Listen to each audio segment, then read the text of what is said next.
for tuning in to This Week in Poker. Another week and another World Poker Tour event in full swing. Today is day 3 of the inaugural Turks and Caicos Poker Classic.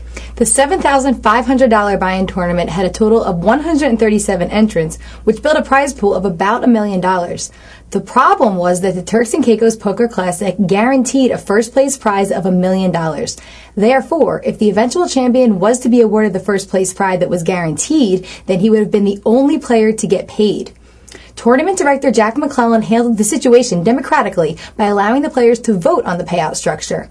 Eventually, it was decided that 9 players would finish in the money, with first place claiming over $435,000. Last night, Haralabos Voulgaris, Michael Mizrachi, and Danny Wong were eliminated from the event, which means today they will likely be on the beach. Currently, there are 30 players remaining in the tournament. The chip leader going into day 3 is Rami Bukai, and he is the only player with over 200,000 chips. Other pros that are up there in the chip counts include Mark Safe, Nam Lee, and Gavin Smith. For all of the details on the Turks and Caicos Poker Classic, including live updates, chip counts, and photos, look no further than cardplayer.com. In other World Poker Tour news, the company announced a contract with the Amateur Poker League. The Amateur Poker League holds about 500 tournaments on a yearly basis all over the country, and they're all free. Players in the events will now earn WPT-APL points, which will be tallied on a leaderboard. The points will allow players entry into regional events, and the winners of those tournaments will spend next April in Orlando, Florida at the WPT-APL Championship. The winner of that tournament gets a $10,000 seat in a World Poker Tour event. Once the Turks and Caicos Poker Classic comes to an end, poker players can extend their time in the sun by jetting over to Aruba for what else? A poker tournament.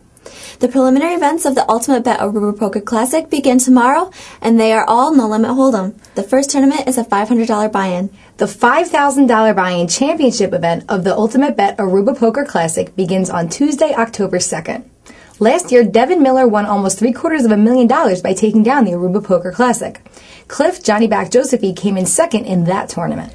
In European tournament news, the main event of the European Poker Tour London is getting closer to its conclusion. Today is day 3 and they will play down to the final table, which starts tomorrow at 4 a.m. Pacific time. The tournament had a combined turnout of 392 players on day 1A and day 1B. That built a total prize pool of over £2 million.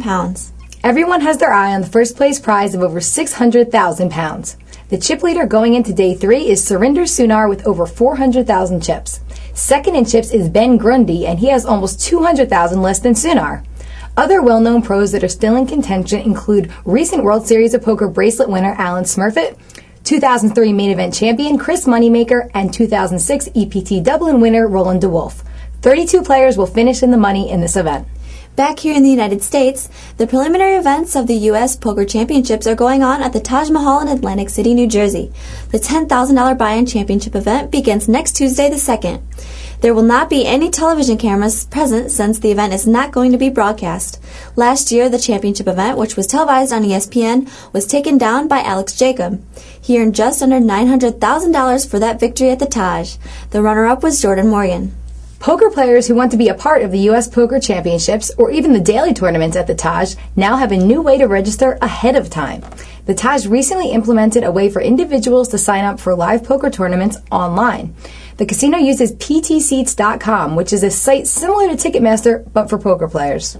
To use this new service, simply visit the site, choose a tournament you would like to enter, and plug in your credit card number. Once you sign up for an event, you are guaranteed a seat in that tournament, and you do not have to wait in line. However, take note of the fact that there is a convenience charge of 3 to 6% of the buy-in.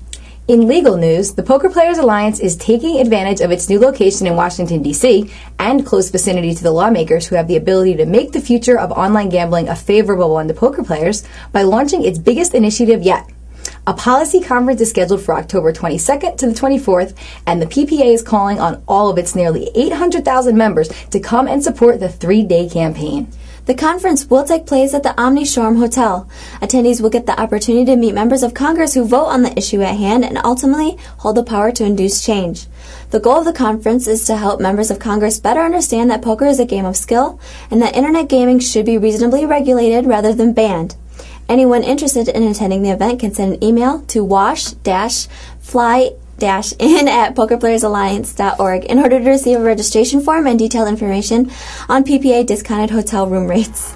And that sums up This Week in Poker. I'm Lizzie Harrison. And I'm Christy Arnett for Card Player TV.